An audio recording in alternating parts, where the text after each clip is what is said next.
made On Ridgeway Sports Podcast number 90. Hunter Keister back with K-Mac reporting live from the Trap House. Let's get it. We are back for another week in sports and arguably one of the most important weeks in the college football season, as we have New Year's Six bowl games, and then obviously to cap it off, we have the college football playoffs starting on Monday. That we will be diving into, obviously, with the Michigan Wolverines taking on the Alabama Crimson Tide and Washington taking on Texas. So there's that. Oh, yeah. We got that to look forward to. Gonna look at some big games for this week 17 in the NFL season, as that season starts to wrap up and gets racing towards the playoffs. Super excited for that to get started. And then obviously we'll have a little bit of coverage on some NHL, some college basketball, and maybe some NBA. So just kind of getting back into the swing of things. No better time to pick it back up than now. And let's get into it. The final stretch. So I think we'll start with today's slate of games. We're just going to kind of go over the two college football games that have taken place already, and then the two that are left for tonight to be played. So starting off, we had this one. Ole Miss wasn't the first game, was it? It was actually Ole Miss. Ole Miss and Penn State did start the day off. Ole Miss is up 38-25 with Penn State in the red zone right now. Oh, they just scored. They just scored to make it 38-25. So probably nothing really going there. Probably just going to be a decisive win for Ole Miss unless Penn State can pull some magic. Pending a magic. With 4 minutes left. But they haven't really looked the best. And Ole Miss looked pretty good. But as Kurt kind of stated pre-show, these games are just, just kind of scrape by. And, you really get to see some of next year's team, honestly, because you have a lot of guys either in the transfer portal or opting out entirely for the draft, especially in these, these bowl games that aren't playoff games. So there's that to start the day. And then Maryland playing Auburn in the Music City Bowl, and so far through one half, it's all Maryland trying to get the Big Ten back on track after they were 3-0 to start off their bowl season. The Big Ten was 3-0, and they suffered their first loss last night with Ohio State losing to Mizzou. So they look to get back on track. I'm not really mad about that. Not really mad about that at all.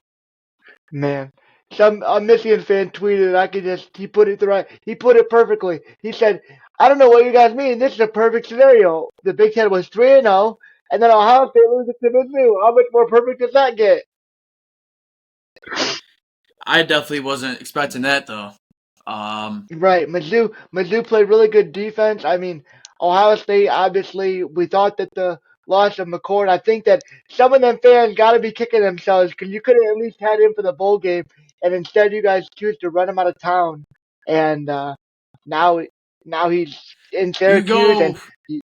You go from mid to way worse than mid. What looked even worse. Yeah, what looked way worse.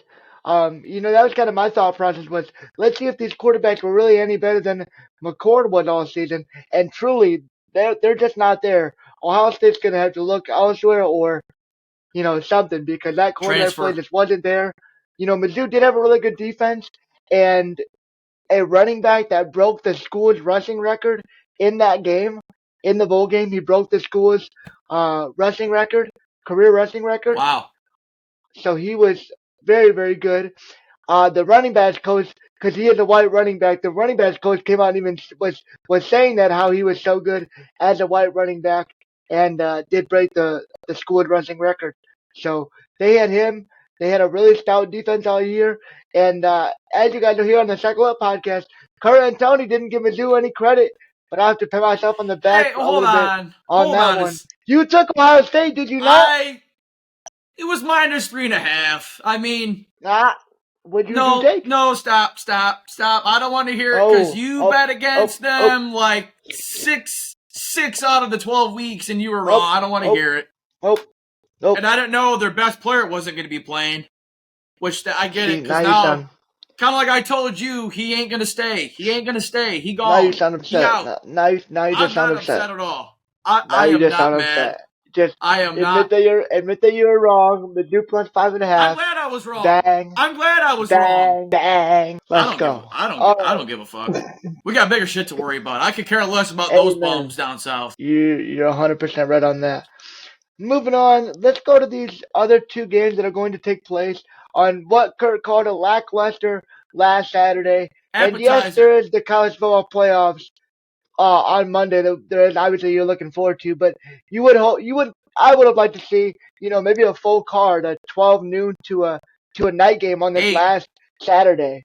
I think it should have been a couple more games for sure. So this was definitely underwhelming, but. Nonetheless, we got two games, 4 and 4:30. The first game is the Orange Bowl. Florida State Seminoles undefeated, 13-0, snowed for the playoffs.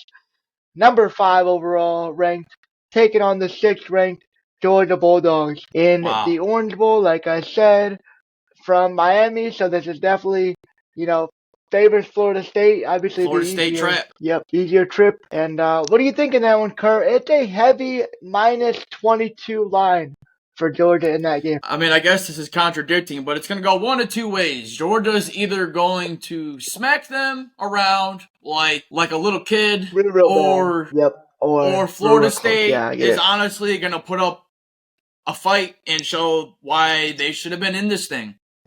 Kind of as everyone. They have so many pieces out. Many pieces out. Like, as you look into this, some of these guys aren't even listed. They're going to be down to their third string running back at least. Third string running back. No star receiver. Third star quarterback. Yeah, no Coleman. Third string quarterback. The guys that aren't there for Florida State, they play this whole season. You can't really blame them. I mean, they play this whole year. They go undefeated, and they don't get their chance at the playoffs. It's tough, but it's the 14 playoffs, and I'm glad that it's over with after this season. But nonetheless, a lot of these guys are out. I don't know. Yikes! With everyone being out, I don't know. I don't think this is gonna be much of a game. Georgia's going to be pissed because they didn't get in. Kirby Smart is a wild man. They're going to take out their wrath on Florida State. Great college football. Oh, absolutely. Yeah, it's kind of more of that's what kind of people were thinking. Was it more of like the wrath that Georgia feeling like they should have been in despite their one loss, or the Florida State feeling snowed? But I get they feel that way, but they're players that got without your best players, though, that's just a tall task. Yeah. Georgia is no slouch. I mean, they were the number 1 ranked team all year. So it's just, that's a lot to ask. Now, if you're talking about betting with 22.5, that's a lot, but. That is a lot. At this point, though, I feel like I'm still going with Georgia because, they, even if guys still do not play, I see Bowers was downgraded to out, so he will not play. Wow. But even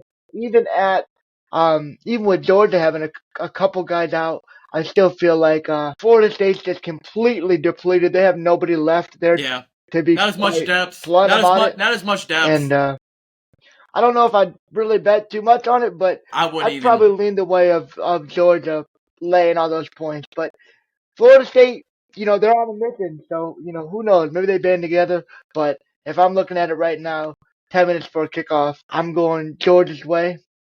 But let's end the night in college football. And that is the Arizona Bowl taking place in Tucson, Arizona. It's the Toledo Rockets taking on the Wyoming Cowboys. Toledo, obviously, 11-2. Will they make it? They made it all the way to the MAC and then lost to Miami in the championship game. That's how it went. They made it all the way to the MAC championship game. Loses in the MAC championship. They lose their star quarterback to Baylor, and I was shocked watching him play all season that he wasn't at a better or just a higher-rated university than Toledo, and he transfers to Baylor, so he's going to get his chance to play a little bit of Power 5 football. But that leaves Toledo, in kind of a weird spot. I was kind of doing some research, and Toledo, when that quarterback didn't play, the offense looked dreadful, absolutely awful. They couldn't move the ball. And so this line comes in at -4.5 for Wyoming. Toledo's still 11-2. Wyoming 8-4, and they did play better football down the stretch, putting up 42 points in their last two games versus Hawaii and Nevada. They lost a bad one 34-14 to UNLV and then beat Colorado State by 9. And that was their month of November. So in this one, with Toledo with the backup, how are you thinking? How do you think this one goes? Even with Finn, I liked him. I saw some good things. I saw some good things out of his game. Sometimes could be a little inconsistent, but he honestly really was the only thing that kept them alive. They don't really run the ball a whole lot. They're more of a passing team. He was kind of a bit of a dual threat too. I don't know what the backup's going to bring, but I don't think he'll be as good as Finn. So I would probably lean more towards Wyoming, and especially with just the inconsistencies that Toledo has shown. I mean, I don't know what to get out of them on a week-to-week basis. I don't know. It's anyone's guess as far as this game goes. They play great in the month of November. They lose to Miami. It's like, is this team really going to get up for it? I know this QB, the QB could be fighting for his job for next season, so maybe he tried to go out there and ball out. But in another game that you really, that's what really sucks is when these guys start opting out and not playing, it really makes the betting angles really weird because you just don't know who you're going to see. And there's nothing to really go off of if they haven't played at all. So you don't know what to expect. Right. No idea. There's no sample size or anything to look back and say, well, he's played a couple games here unless there's injuries, but no clue what Toledo's going to show here in a little bit. No idea. Yeah, I'm probably leaning Wyoming as well, but especially as these games get close, I think I'm pretty much just going to stay away. I don't think I'll be putting much. Probably just have it on in the background, but yeah, that'll take care of the college football games. Let's get into the NFL. We'll get into Week 17 and save the little cherry on top for the college football playoffs that happened on Monday. But let's get into this Week 17. Yeah. Thursday night, we saw Flacco play really good once again. We'll quickly touch on his 37-20 win against the New York Jets. Kurt, how much of that, if any, did you watch of that? I watched the first half and I went to bed, but I mean, it was already over by half. Yeah, I saw the Browns. Browns got a pick six as soon as they turned the ball over, and the Browns, they're killing it. They are killing it. I mean, this is nice. I mean, I know, like, I don't really root for too much, especially in Ohio sports teams, but 11-5 Cleveland is wholesome. It's nice to see. I'm not mad at that. After all the years, all the terrible, dreadful Cleveland teams that they went through, yeah. I'm glad they're getting this. 45-year-old elite ageless wonder, 56-year-old. I would have never guessed it would have came this way. And Cart and I kind of talked about it after this game because I mentioned it to him. A Jets player said, "Man, Flacco, look at this. You got the Cleveland Stadium chanting your name. Like, who would have ever thought?" So just told them Cleveland 11-5. Yeah, I think they're going to be a real tough outing for anybody in the playoffs. They already clinched a playoff spot. They're going to be in the middle, right in the middle, like 4, 5, 6, right? That's where they should end up. Yeah, they're going to be probably not 4, but they're going to be the 5th seed most. They could the division, but I don't see the Ravens winning. They could actually get the 1st seed, believe it or not. Right, I saw that crazy scenario. What would have to happen? Anything can happen. I mean, with how this season has gone, literally anything could happen any week. But they do have a playoff spot clinched, so honestly, don't want to look too far ahead, but with how Flacco has played this year and arguably looking better than Watson has ever looked in Cleveland, I think they have a real shot to go do some damage in the postseason. Which I don't like saying, of course, but I'm just calling it for what it is. I'm just telling it straight. You got to be real about it. Like, Cleveland was down for this long. But this was a big win for them. They needed it. Team. Yeah, yes. They built their team up. Big win, obviously, like you said. Definitely needed to try to stay in the race. Stefanski, I think, deserves Coach of the Year honors. I would say him or D'Amico Ryans is probably close. I saw a couple. There was a couple candidates. I would say Stefanski just because they've been, since the freaking second week of the season, just injuries right off the bat. Yeah, that is true though. From what he was able to do with no Chubb, no Watson, a lot of injuries, receivers have been banged up. offensive line, defense especially. Yeah, I mean that's definitely a good case for just thinking on the side of what Cleveland. They're still playing really good football Oh yeah. and dealing with easily probably the most. I mean, I know everybody has injuries, but man, Cleveland has been. You went down to signing Flacco off the street, who hasn't played since last year, and he's balling. He's balling. He's balling. He's balling. You can tell. You can tell the revenge factor is there for him, man. Just watching him play, watching him still out there, the revenge factor is there for him. Absolutely. We'll see how that goes. But right. Yeah, moving it down the list, we'll jump to this Saturday night game, and this is a great game from Dallas, AT&T Stadium in Arlington. We got the Dallas Cowboys as 5.5-point favorites, taking on the Detroit Lions, sitting at 11-4. The Cowboys are 10-5, and this is another, just going to be a great NFC matchup. Two top teams in the NFC right now. As that scrum with them and the Niners and the Eagles is just this NFL season has been riddled with injuries, but this is probably one of the best in terms of just like craziness and just like top to bottom these playoff races being the craziest and nothing really even being set in stone. Usually by now it's at least something set in stone by week 17, but really there's not much. There's much a lot that can change. A lot that can change. There's a couple of teams that clinch playoffs, but seeding can go a lot of different ways. So we got to talk about this night game, 8:15, Dallas and Detroit. Yeah, Detroit coming off of a big win versus Minnesota last week, 24-30 there, to clinch the division for the first time in 30-some years. Never winning the North.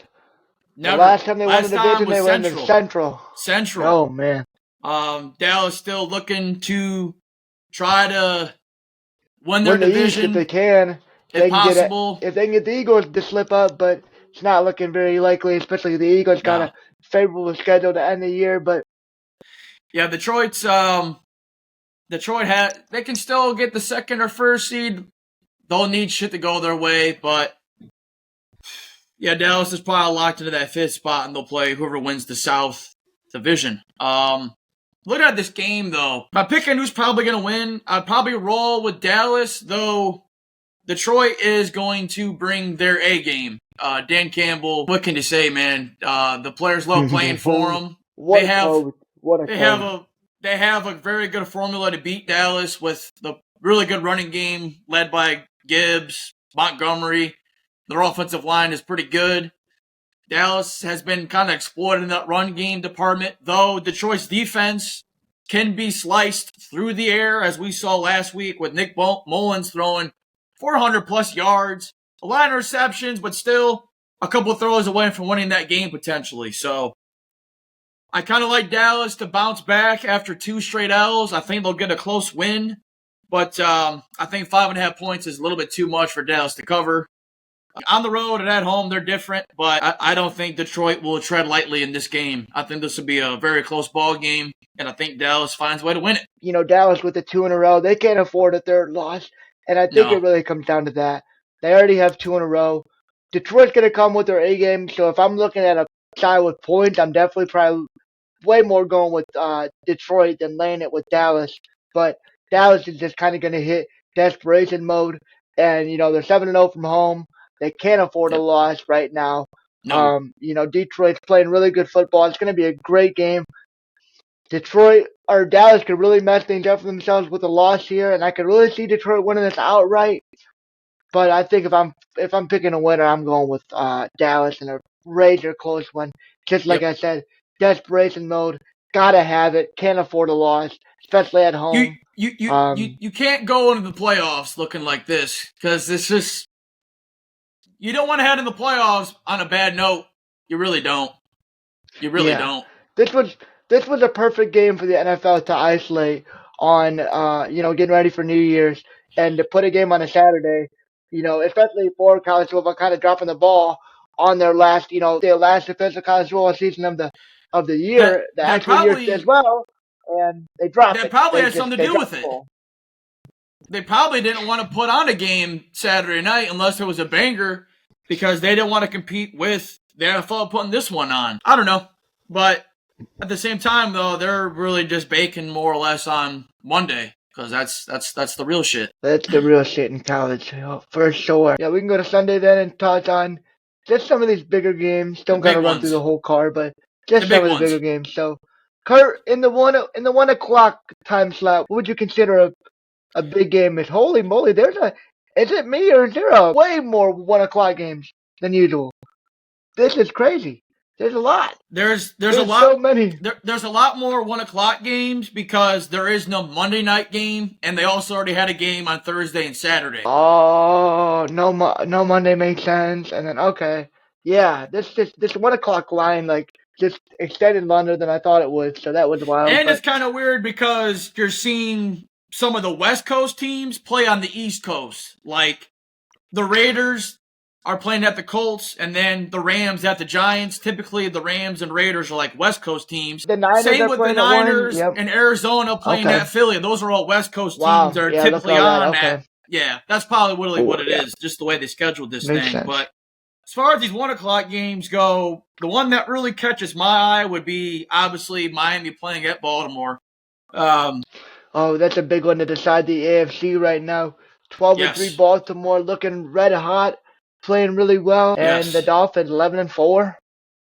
They're giving Baltimore 3 points in Baltimore. Baltimore's got a 5-2 record from home. I would probably lean the direction of Baltimore, but that's just an incredible game. As they try to fight for supremacy in the AFC. Yeah, this is for the 1 seed. Last year, these two teams did play, and the Ravens choked away like a 17-point lead in the fourth quarter when Tyreek and Tua just went bananas. I do not expect that to happen this year. Baltimore's defense has been scary, legit good. Exceptional good. Yes. Physical, no Raekwon Smith. As well, that hurt. No Jalen Waddle was big. Injuries. A lot of injuries for... Obviously, injuries affecting both teams, but man, there's some key guys out. Mostert's even questionable with an ankle injury as well as Jalen Ramsey. So just even some of them guys that you really expect to be there to help them out might not be there. Baltimore obviously dealing with injuries of their own, but I feel like in terms of just like the more key contributors, probably lean the way of Baltimore even in that factor as well. So it's going to be a great game. Should be a close one. I do like the Ravens to win this game and clinch that first seed. I think they're just a little bit too physical for the Dolphins. I think Tua will be able to move the ball, but the biggest thing is just how is the Dolphins defense really going to do against Lamar and the Ravens offense? I don't know. I like the Ravens probably to win, and I like them to cover that 3.5. I don't doubt that. I think it'll probably be about 7-ish, probably a 1-score game, maybe 10, but I don't see the Dolphins coming to the Ravens trap and winning. No shot.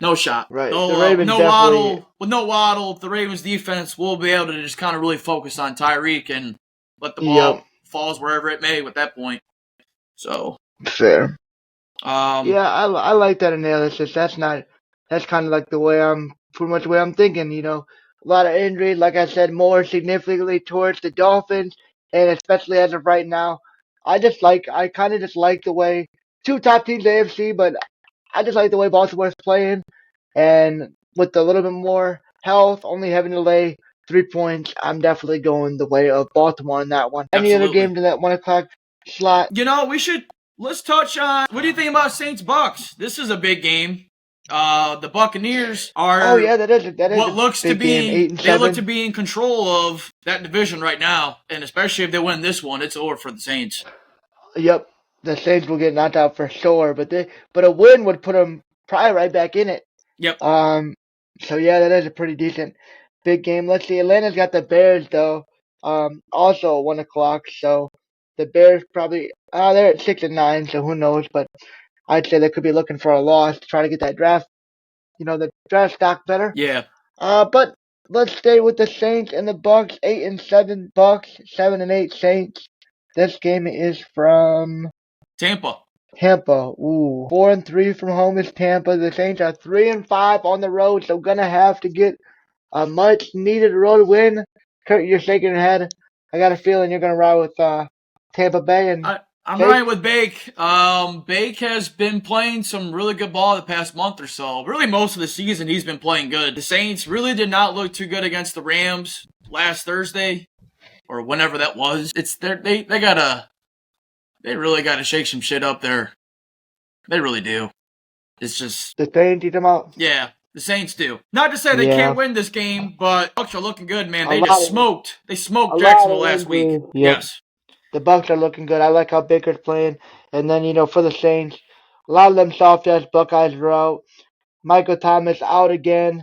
What's new? Lattimore also out. Kamara questionable with an illness late week, as was the backup Kendra Miller's questionable, so that would only leave Williams in the backfield. Foskey's questionable. And I just think, the Saints, they're nowhere near a playoff team.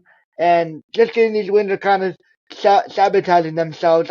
That's kind of what I've been saying in recent weeks. I think they should have been more trying to lose more of these games to try to get a better pick. That's just my opinion because I know they're not going to go anywhere with the team they have now. The Bucs are 8-7. I think they can really cement themselves as the NFC South playoff team and possibly even get a couple games above 500 and maybe even look a little bit respectable come out of the South because the rest of the division is garbage. But in this one, the Bucs are only getting 2.5. They're at home. The Saints got a lot of injuries. I hate Derek Carr. He's not very good. Baker's playing honestly out of this world. Baker's playing out of this world.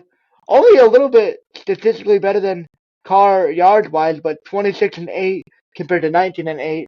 And that's pretty much what you have. There's nothing to slouch at. You have a couple more wins. Yeah, you have a couple more wins, and you have, you're looking good going into the last couple weeks compared to the Saints that look very mid, kind of like what I thought. I thought Derek Carr would come in, and maybe the Saints could be for a playoff spot. Maybe they're in the Bucs place right now. Best case scenario, but I expected a mid team. This is even below what I thought they would be. To be honest with you, I thought they'd won that division coming into the season, but they have really just played below my expectations. I thought they'd probably win it with 9 wins, but I know Carr got hurt, but he's just too inconsistent, man. Got to get a different quarterback. Got to get someone to draft. But I like the Bucs probably. I like the Bucs in that 2.5. I think they probably at best for the Saints, it's within 3. Yeah, and that's if they play their A game. Yeah, I'm riding with the Bucs minus 2.5. I think the number's just a little low. Like you said, I think it would take the Saints literally playing, the best game of their season. And maybe they're trying to play spoiler. At this point, they really can't affect their draft stock any more than they already have. So maybe they try to play spoiler. But if I'm riding with the QB, Baker, Derek Carr right now, I'm riding with Baker. I'm going to ride with the Bucs minus 2.5. Definitely. Yeah, I think that's about it really for the clock games. I mean, they're not really pushing for anything too wild this week because they got the game tonight. I would say another good one. I think this Pittsburgh-Seattle game, unbiasedly, is going to be a very close, good ball game, to be honest with you. Seattle comes off of 2 big wins by 3. I've been kind of looking at them this season, and they have a lot of, honestly, this interesting games to watch. I mean, they were right there with Dallas. I don't know. Pete Carroll usually has them ready to go, so I expect this to be a very close game. As that both teams Seattle or in Pittsburgh? It's at Seattle. They're both 8-7. Losers out of the playoffs, and the winner may sneak in. Gino, DK. I don't think that. Not even being a hater, but I don't think Pittsburgh has much of a chance. I guess the Browns are still in it for their division, but let's say the Ravens lock up the first seed. The Browns get the second. I would put them in the wild card. Do you think 3 teams from the North could make it? What if I told you there's actually a way all 4 teams could get in? Man, what? It's possible. Believe it or not, it is possible. And it is possible for the Steelers to get in. They need some shit to fall their way, but nothing's out of the cards with the way this season's going. But yeah, all they need to do is, there's a couple ways they could do it, but I just want to focus on the game though, because I don't even think they're going to win. I don't like Seattle to cover 3.5, but I think, what is it? Is it 3.5? Well, I see 4, but yeah, 3.5, 4, right around there. I would take Pittsburgh to stay within 4. I think they'll lose a close game. Probably 17-20, maybe 23-20, something like that. I I don't see Mason Rudolph playing as good as he did last week. I don't see the defense playing as good as they did last week. Still down a couple players just because the way injuries have been. Seattle will, they got receivers, and Kenneth Walker's been balling for real. So that's gonna be testy. And it's not easy to play in Seattle, as many teams have tried and failed that. I like a lower scoring kind of game. I don't see both teams going 30 or 28. If anyone scores 28, they're definitely going to win, though. But I think this will be a really close, good game. Praying for a dub because I want to go into New Year's feeling good. But either way, I think this will be a good game nonetheless. Should be interesting. For sure. I mean, there's some you can watch that. Questionable guys on Seattle. Yeah. Kenneth Walker and Metcalf are both questionable. Yeah, I expect them to play, though. This is a must-win. Like I said, I mean, for both teams. If you lose this one, they're pretty much out. Minka's hurt now? Yep. What game? Oh, he got hurt against the Colts when we were in Vegas. And he's been out ever since then. He really hasn't even played this year. So, like I said, that's why we got... Oh, damn. That's why last week we had Peterson playing safety because we're down. We are down at safety. And he played great, and you were hating on him. Anybody could have caught that interception. Browning literally threw it to him. Like, I don't even know what the fuck Browning was doing. That's a great play. That's a great play by Pat Pete to play the ball. Okay. If we get some of that tomorrow, we'll win. Yeah, haven't won in Seattle since 1983. That's big tough. Big tough. All right. So, I mean, I think that's probably, in my opinion, the best 4 o'clock game. Other than that, you're talking Chargers in Denver. 2 backups. Bengals Chiefs would be a banger if Burrow was in there and if the Chiefs were actually playing like the Chiefs. But that's a big game for both teams. The Bengals needed to even stay in the playoffs, let alone be eliminated. Yep. And the Chiefs need it just for a fucking sake of looking decent because, man, the Raiders just past Monday, they owned them. Oh, yeah. No, they definitely did. The Chiefs need to get that win to secure the division title because they hadn't even won the division yet. Right.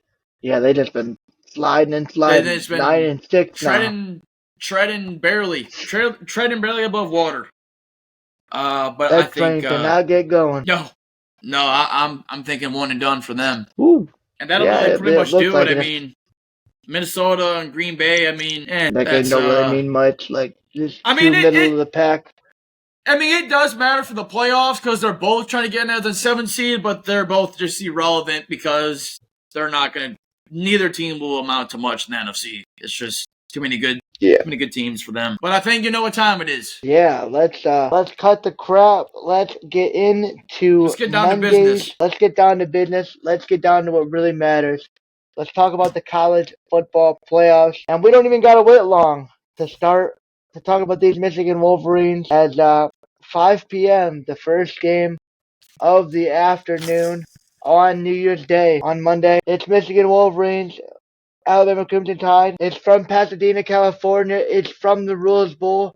Michigan has been the second most team to play in the Rose Bowl outside of USC, which isn't really fair because that's where they live and that's where they play. They play basically outside of the home team. Damn near, we are the most successful team in the Rose Bowl, and that's why I like the spot. What I have probably, especially looking at Florida State right now, rather have played them than Alabama. Yeah, I think that you could ask a lot of Michigan fans, they may say that. We ended up with Alabama, playing at 5 o'clock, and Michigan comes in, I'm looking at it right now, as a 2-point favorite over Alabama. It's went up. In this game. It's went up. It started at 1.5. It's been around a line, It's been around a point. It's now to 2. All right, Kurt, let's just nose down into this one. I think that, for this Michigan team, this is it. All the years of so close but no cigar, all the teams of, what could have been if they had this, if they had that. This is it, man. Michigan, this is Michigan's best team. Their second straight super successful season. Back-to-back Big Ten champions. 3rd straight win over Ohio State. And now the time has come. Michigan has ranked what at least, should be the pinnacle, the top of the mountain. number 1 overall seed, quote unquote best team in college football, and now it's time to go out there and show it on Monday in Pasadena. But against Nick Saban, old Saint Nick, and those Crimson Tide, man, it's gonna be a slugfest. There's a reason the line's only at 2, because I bet it ends up right around there. Either way you slice it. And this game, oh man. All right, where do we even start? I guess I'll start with the captain for Michigan. I'll start with JJ, and just throughout this week, some of the things that he said I've really liked. I just think that he is a tremendous leader, and no matter what, no matter who comes away with the Heisman Trophy or whoever they call the best quarterback in college football, to me it's easy. It's number 9. It's JJ McCarthy. He's easily the best leader to me. I think that he shows up for his guys, the best. I think he just carried himself from what I've seen. I know I'm biased and I follow him the most, but I love the way he goes about things, the way that he carried himself, and I think that he's been tremendous in his career at Michigan.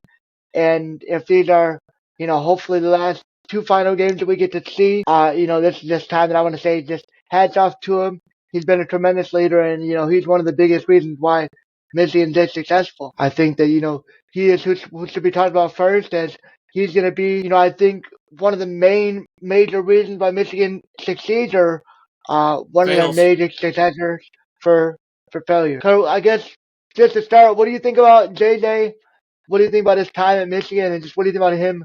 Have you saw much of him? I know I've probably watched a lot more of those leading up to it as you have, but yeah, I've been paying attention to some of these press conferences and stuff, but a lot of it is still, it can tell you things, or sometimes it won't tell you things. They can just give you the easy answer of what you want to hear. He said all the right things, as you've mentioned. We're just focused on Alabama. Jim talked to him about the draft and all that. And he said, "Nah, man, let's just worry about this." And that just kind of showed Jim. I was trying to think of the one, and that's it wasn't coming to my mind until right when you brought it up. But that was the exact thing that I was trying to think of. Is what do you think about the draft? No, I'm not worried about the draft. I'm worried about like that is just something that you can't PR trade that anymore. Like that's what you want to hear. If that's your quarterback for your team, that's what you want to hear. He's not worried about the draft right now. He's worried about there's a lot of eyes are on him for this game. Just considering what's transpired this season with everybody just piling on us, just the whole all the steel. Have you saw in the last day or two? Have you seen anything that's come out? Oh, how Alabama's players were saying we're not going to be able to watch film at home because they're worried about us hacking into the app. Well, not just that, but Ohio State apparently did some type of cheating with some type of app. It just came out within the last couple of days. I saw. So they're gonna have their own little cheating allegations type thing gonna go on. With but that, it ain't gonna be looked in the same way as it is for us, because obviously we've been more successful this year, so it makes it look more questionable, but whatever. Yeah, I mean, I'm not gonna lie, I've been quaking about this since this week started. I've been quaking about it since about Tuesday, just thinking about it. I've been steady quaking. I'll be honest, today they came out with the uniforms. Today they started dropping hype videos. And I honestly, it truly set in for me. The next couple of days is going to be a painstaking wait. Luckily, I was able to get my vacation time in enough that I don't got to worry about work or anything. So it's just going to be a nice, cool Monday leading up to that game. But man, today's been. I would be lying if I said I'm not quaking. Yep. Today you got to at least thinking about playing Bama, playing Saban. You got to quake a little bit. I mean, he's easily going to go down as the greatest college football coach ever. I don't think it'll be it'll be like Bill Belichick in the NFL. It won't even be a debate. It'll be Nick Saban in college, Bill Belichick in pros, and there pretty much is no say about that until anybody else comes around that can rival it. But when you give a coach like that a whole month to prepare for somebody to study the film and get their guys and prepared for what they're going to bring, It's just hard to doubt him, man. It really is. I get Alabama hasn't looked the best this year. This isn't the Alabama of old, but, for what it's worth, they came into Georgia, and they beat Georgia, and that speaks volumes. So it makes sense as to how they got in. That's up for debate, however you want to say it, but I get why they did it, but, Jalen Milroe. They had to find some way to kind of, stir the pot or get everybody talking about it, especially as they go to the expansion. I kind of thought that something like this would happen. It only made sense, right? And it only made sense. It had to be against us, the first year in how long we're number one, and then they get in to play us, because they don't want to see us make it to the next round. I know they don't. That's why they put them in against us. If it had been anyone else. With the allegations and everything, it's kind of like I kind of looked at it as like a punishment because, they know, depleted or not, Florida State did it. They went 13-0. They did everything you asked them to. They should have been in it for all intents and purposes, but I think Michigan was kind of punished in that regard, but I think that, it'll only make the story sweeter when we beat them. I think that this team had been through so much. They've been dragged through the mud. Their coaches and staff have been dragged through the mud with all this cheating stuff and what the other fan base around the country have said. And this team, they deserve it, especially guys like JJ and Blake Corum and those guys, those 4-year guys. Sanders still comes to mind a lot to me when I think of guys that really make an impact and did what you had to for the team, especially being a receiver and realizing you're not going to really have any playing time. You go to DB and you absolutely ball the hell out. Now you're going to easily be a nickel defensive back in the NFL. Easily a slot guy. Now you look at them now, and regardless of all the outside noise, they're number one in the country. But let's talk about some of the negatives. Let's talk about the cons. And let's talk about Alabama a little bit here, Kurt. For me, as I kind of look at this Alabama team, something just loudly in bold letters that I hope Michigan sees as well. We have always struggled with scrambling quarterbacks. I don't care what team it is. Ohio State, always for sure, but even other teams that had scramblers, they kill us. Max Duggan, TCU was a big reason how they got yards. We have to be on top of Jalen Milroe because he'll run for 150 and beat us. He'll beat us just like that. He won't even have to put the ball in harm's way. People try to act like he's not a very good quarterback, and I don't like that assumption, really. I really didn't like it. But if you make it easy and you let him tuck it and go for 10-15, he'll tuck and go for 10-15. And then he'll get them all the way down the field. And then our defense will get tired. And then that's when we start to play some questionable football and mistakes are made. So just talk to me about that, Kurt. Talk to me about how you feel about our recent history against scramblers and how you feel like Milroe could do against us. Here's my take on Milroe. I think he's a very inconsistent thrower of the ball. Like, when he's on, but just watching some of the Alabama games, throwing the ball down the field is not his strong suit at times. He can be very inaccurate and kind of a bit of a wild card. His ability, though, to extend the play, keep it on the move, and just kind of play backyard football is where we are going to have to be on our cues, man. I think just holding down that edge, read option, whether it's 3rd and 5. The contain is going to be so important. The contain has to be on point and finishing the play. If we hit that guy, he can't slip out. He can't dunk on there. Like, you got to fit it because if he's able to do this, you know what's happening? Boom! Big plays. Those receivers are incredible at Bama. They really are. It's truly remarkable how they can make as many 5-star receivers as good as they have, and the list is just as long as whatever you want to call it. And it's Isaiah Bond just comes out of nowhere, and he transfers from Georgia to Bama, and just is a sensational. Had that 50-yard bomb from Milroe to beat Auburn in the Iron Bowl, and he's incredible in his own right. So Michigan's defense is going to have to be in their on their P's and Q's, like you said. But yeah, that's one thing. The third downs are going to be critical when it comes to the 3rd and 6s, the 3rd and mids, because he will tuck and run. If there's a lane, he will tuck it and run. And even if he gets it, just don't allow the 10, 15 big yard plus plays. We have to wrap up. That's what last year in TCU, we just didn't finish plays. We really didn't. Right. That's what it was I feel like the third and medium, if we get the stop and we get the ball back, that truly is what decides the game. Because if we don't, they extend drives, they get down the field, they score touchdowns, they even get field goals. Keep our offense on the sideline. Yeah, exactly. So I think that, those are some of the more obvious points, but they're still there. I mean, it's football. It's what we've seen all year, and it's going to be a great game from two football teams that know how to play. Obviously, I think in a lot of spots I give Michigan the upper hand, but playing against Nick Saban, it don't matter. It don't matter, especially now.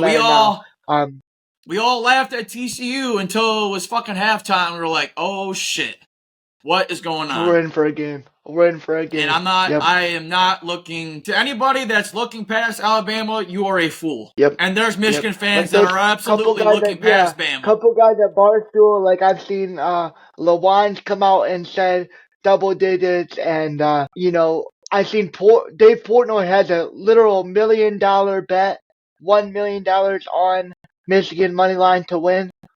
So I mean that's fucking bold. Insane. That's insane, but. I think that if you're going to put it on a team, it's going to be this one. What's your score prediction? I don't mind it for being confident. My score prediction, I'm going to say, if I'm looking at it right now, I might say 10 point. I might say, something tells me it's like a 30 to, I'm going to say 30 to 20. Really? Wow. Yeah, I'm going to say 30 to 20 Michigan. You think we score 30? 10-point game. I do. I think we score 30. I'm going to lean more on the side of a defensive lower scoring game. I like 24-20. 24-20 Michigan on top. I like this to be more of a defensive game. Bama's defense is pretty solid too. They're not the killers they used to be, but the Saban's he's a defensive guy for sure. I think Harbaugh will hopefully open up this offense. In comparisons to what we've seen it be the past 6 weeks. Really, that second half of the year, our offense kind of faded a little bit, especially in the passing game. But, yeah, you hope with Harbaugh back and everything like that, hopefully they can get everything back on cue. Yeah. Because obviously with him missing the last 3 games, they kind of kept everything in the bag, got it out a little bit to win some games, and then he goes out and they kind of just do what they can to win. But like you said, definitely lackluster on offense. And we can't afford that. We can't afford stalled drives. We can't afford taking a whole quarter or almost a whole half to be putting points on the board. We just won't win like that. But yeah, I like a 24-20 one score close victory for Michigan, and I just hopefully we find a way to win. That's all I care about. I don't care how it's done, how we do it. Let's just go win and advance. This one has to be done. It has to be done. Like this, Natty is a different team. It's a different thing. It's a whole different thing. But Michigan, they've gotten there. They've proven they can do it. They've gotten over the hump of not being Ohio State. They've won the Big Ten. We have to at least win this playoff game. Absolutely. Oh man, I can't wait. That'll start us off at 5:00, and that'll take us all the way till damn near 9:00. I already know it. It's gonna be a long game. So grab your popcorn and get ready. So what are we thinking about this other game? Who are we going to be playing? So let's go to that next game. It's 8:45. 8:45. Oh, wait, actually, hold on. Before we do that, let's get some little teasers out there. We got we got three more bowl games. 3 more bowl games on this Monday. So for whatever reason, they held some of these other games back. These are terrible. We got LSU taking on Wisconsin. And pretty much everything good about both these teams is out. No Jalen Daniels on one side. No Braylon Allen for Wisconsin. The line's still set at 10 for LSU. Just real quick. Really questionable LSU, Wisconsin at noon. Who you got, Kurt? I want to say LSU, but Brian Kelly is... be a choke artist sometimes. I guess LSU. I don't know what to make of LSU. I mean, LSU was a 9-3 team. Wisconsin was 7-5 and wasn't very good. I mean, Fickle's there. He's getting the ball rolling, but it's not really there yet. And their best player is, out now. Not going to play. So I would definitely lean in the side of LSU with the points. Oh, man. Poor Liberty. What the hell, man? Liberty has a great season. Undefeated. Conference USA. They finally become Division I. And their consolation prize for their amazing season is the Fiesta Bowl, in which they will take on 2-loss, 8-ranked Oregon. Oh. Wow. This line is at 17 in favor of Oregon. A lot of these injuries are like transfer portal and draft players aren't really, at least on the site that I'm using, they're not listed. But I do know that Troy Franklin, their top receiver, will not play. And then for Liberty, it looks like most players will play. So, Kurt, do you give Liberty any chance, or at 17, no you think? No shot. They're gonna get smashed. They're gonna get smashed. Yeah. I'll take Oregon alternate spread like plus 20. Move it up. Yeah, probably. That makes sense. It's just another one of those games. Get it out of the way for sure. Well, I think we touched on Oregon. They get the big win over Liberty. We both think. So could think about moving that line up because 17, I know they're trying to give Liberty some credit being undefeated, but I don't think they hang in there. I think Oregon, even if like guys like Bo Nix and stuff like that don't play, they still probably steamroll Liberty, honestly. Still very potent offense. Another game that is wild is the Iowa versus Tennessee. Iowa versus Tennessee in the Citrus Bowl. This line is only Tennessee -6 versus Iowa. And Iowa, I mean, yikes. I take Tennessee. How is this line take Tennessee with that easily. I mean, it says Joe Milton's not going to play, and then their starting running back's not going to play. So they're down to some of their backups, but still, I have no faith in that Iowa offense to do anything or put up any type of points. So yeah, I'm definitely probably taking Tennessee, especially if I don't have to lay. Like if it was some crazy number, I could see the defense covering it. Just because the Iowa defense is good. Yeah. But especially at only a touchdown, I feel like Tennessee's third or fourth strings could still put up points in this. They're going to put up points at some point because the Iowa defense is out there so much. They crack at some point. It's just that it's like watching Michigan in 2016 and 17. Like there's only so much you can do on defense. Absolutely. I would take Tennessee, even though Iowa's ranked higher.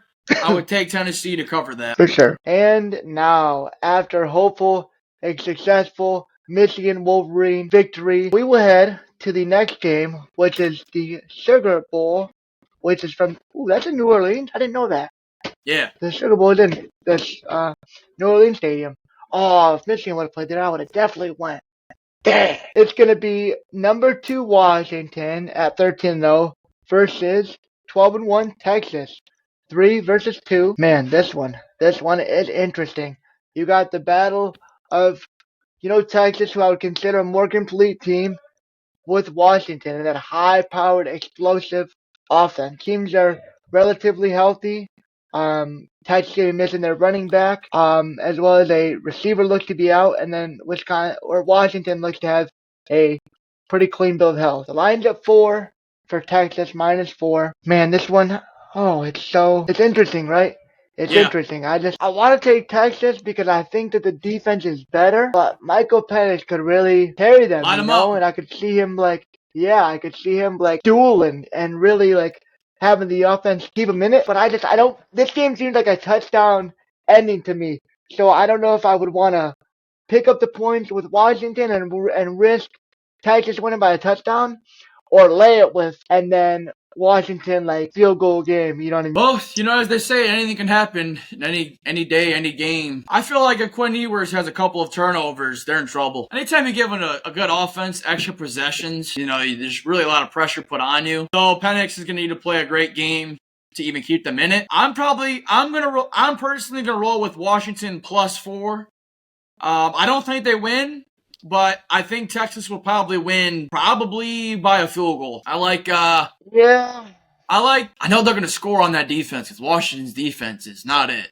I like 31-28. I like a 31-28 kind of game, but anything can happen, man. I mean, you have one bad throw or one bad snap or just, in these playoff games, man, wild things happen. So I know everyone's really heavy on Texas, and I get it, but I would not sleep on Washington. Everybody thought they'd get creamed by Oregon. Remember, -10 Oregon, all that crap, which... Whatever, right. I guess. I like a higher scoring game, 2 potent quarterbacks, Ewers and Penix. Texas is the better team overall, but anything can happen. So I like Washington with the 4. Yeah, you know what? I think I'm probably playing Texas money line over anything, but if I'm playing the points, I'm definitely picking up the 4 with Washington. I think this game is a barn burner, probably a 3-point win for Texas. At worst it could be like a 7, but I don't know what you're gonna get. I just don't know what pennants we're gonna get. If we're gonna get the one that comes down, balls out and plays elite, and then especially if Washington's defense that doesn't play the best can create a turnover or two, that could really open the door for a really, really good Washington offense to come in and steal it. Can't get down early, though. I'll tell you that. If they get down early, they're in trouble. Yeah. If they let it go 10, 14, 0 Texas, it's going to be probably a rout for Texas because they get going. They get Washington kind of flustered because you want to let your defense, maybe they give up a score. You go back and match it. You can't get down. You got to keep up the energy, keep up that. Oh, yeah, definitely playing Washington +4, Texas money line like that. Penix, he's the key to the game for them. That high-powered offense. The line's at 63. That's crazy. That's a lot of points. Over-under point? That's the point total? 63 and a half. Oh, that's way too much. That's way too much. That's insane. I don't think there'd be that many points. No way. Close. I bet it'll be close, but I would not take 63 over. No shot. Texas, Washington. So then we would have it be a Texas and Michigan national championship game. Texas, from Michigan Houston. For the Natty. From Houston, Texas. From exactly. I can hear it now. I can hear it now. Exactly. Hopefully. For sure. I don't really care who wins that second game. Either or is fine. Don't matter. Really don't matter. I'll take what we can get. Let's win the game, and then whoever let the chips. I just want to party. Let's win, and then I just want to party and watch that. I'll party and watch that. Oh yeah, cannot wait. Only a couple more days. Two more days. Literally 2 more days from now. God, my stomach starts churning every time I think about it. That's why I'm not even thinking about it. For sure. I'm not ready for that headache. All right, I think that'll pretty much do it. Not too much going on in the hockey and basketball. The kind of things are getting underway. I'm pretty sure this weekend actually starts conference play for some conferences. Some conferences, they usually start around this time. So conference basketball starting. So we'll update that. I will talk quickly. Michigan's, what they have, a 10-point loss? Yeah, to McGee 11-point loss. McKee or whoever. 11-point loss. I get they're a worse team, but they were 11-2, and they just took it to Michigan at Chrysler, beat them by 11. Michigan looked terrible. I think this was, for a lot of people, the straw that broke the camel's back on Jawan. A lot of people are calling for a job at this point. It's not really that they lost, because it wasn't a bad loss. The team just looked so lifeless. They just looked terrible on defense. The shots they were taking, just everything. They just looked terrible. And against a team of that caliber, you just can't. You can't come out after a break and look like that. You can't. That's why you can't take anyone lightly, man. You got to bring your A game every time. It's unacceptable. Right. And there's been way more of those kind of games in recent history than I remember for the longest time. I don't know. The basketball team is not looking like it, man. Yeah, it's looking like it needs a drastic change, and soon, because they are getting worse and worse by the game, it looks like. And they're only 6-7 before they start a ruthless Big Ten conference play. That's going to be ruthless for a Michigan team that's just been playing some mid teams really poorly. That could be worrisome for the Wolverines going forward. Looks like they got a nice couple of days off. They will play Minnesota. Minnesota, who sits at 10-3 on the season, and they're only 8th. 10-3 is only 8th in the Big Ten. We sit at 11. I mean, that's not given. Get a couple days off. I don't know what to expect. I don't know. I couldn't tell you what I expect. So inconsistent. When they play good, we look like a decent squad, but then we have games like yesterday where it's like, what is this? Yes. I don't know. And then I guess just a little icing on the cake I wanted to let you know, because I found this out the other day. So remember how I was telling you about Damani Jackson, how it came down to USC and Michigan last year, and he went to USC. The cornerback? Yep, the 5-star cornerback. Yeah. This season, because he transferred away, of course, like everybody thought he would. It was down to Michigan and Bama. And on Thursday, he committed to Alabama. Make this again. I mean, all right then. That's what you want. Right. Gonna have to show him on Monday what he's missing out on. Could have been. Right. Oh man. And then I think was that pretty much it. I mean, looking at these games from going on right now, Maryland's cruising 31-7, gonna whoop on Auburn in their bowl game. And Georgia has just put up 2 quick touchdowns at the end of the first quarter to put up a 14-0 lead as the second quarter just started. But that's exactly Florida how State you want it for Georgia. They're moving down the field a little bit, but Georgia is off to a good start. Those are the games. And yeah, I guess for now, we're gonna get out of here. We're gonna get these uploaded. Glad to be back. We're gonna be updating you guys with some content, and as these games go on, look out for possibly some live reactions and things of that nature. As we're gonna watch the game and probably do something like that. So look out for things like that. Hope you guys enjoyed this episode of our podcast. We thoroughly enjoy doing it, and we appreciate you guys rocking with us, looking at the daily bets, all like that. We're gonna keep that going. Oh yeah. A little spoiler tonight is Florida Panthers. Florida Panthers tonight on the puck line. Obviously it'll be too late, but Florida Panthers on the puck line is a daily bet for tonight. That's what we're using. So that'll do it. It's in the books. Hope you guys enjoyed it, and we'll see you guys next time. Number 90. Yeah.